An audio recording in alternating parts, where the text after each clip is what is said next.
All right. It's the morning after a very, very, very bad Eagles loss. But I might be one of the few people that are just saying, like, relax. The sky's not falling.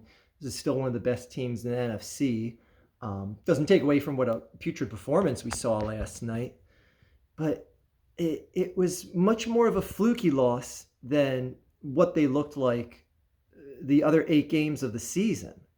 Like, let's be real.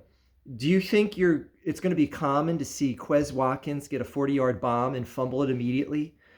Do you think it's going to be normal to see an egregious face mask grab of Dallas Goedert that gets completely missed, fumbles, ball goes back to the other team? Like, do you think that's going to happen every game? Do you think you're going to see a team that struggled against everyone all of a sudden magically have a kicker that has a career day, including hitting a 55-yard field goal that barely makes it over the crossbar?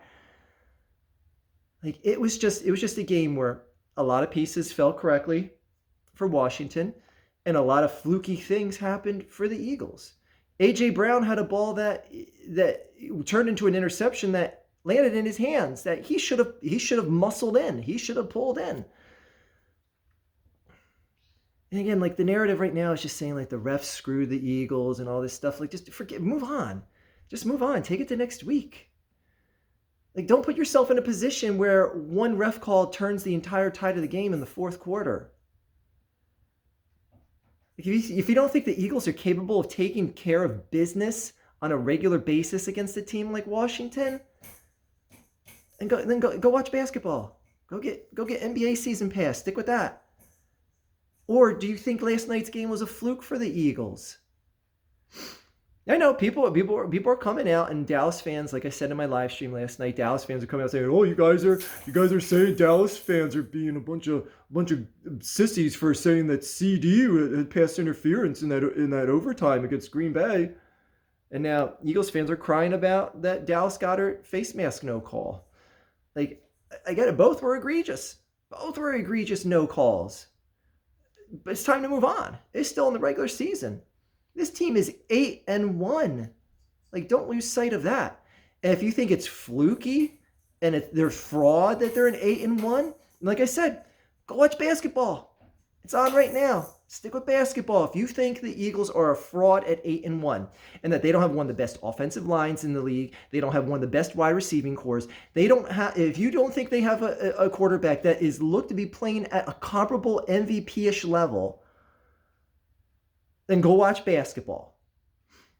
Again, if you think all that's fluky, and the fact that Miles Sanders got the ball one time in the first half last night and that he was irrelevant in the rest of the game, like, you think that's common? You think that's a common game plan for the Eagles, that you're going to see that continue on through the rest of the year? Okay, go watch basketball.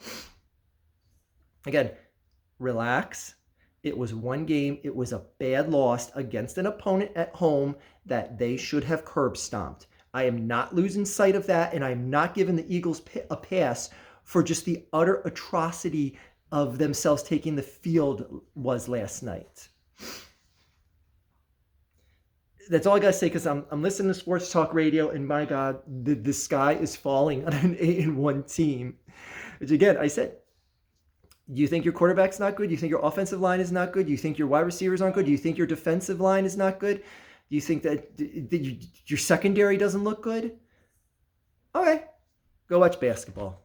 That is all.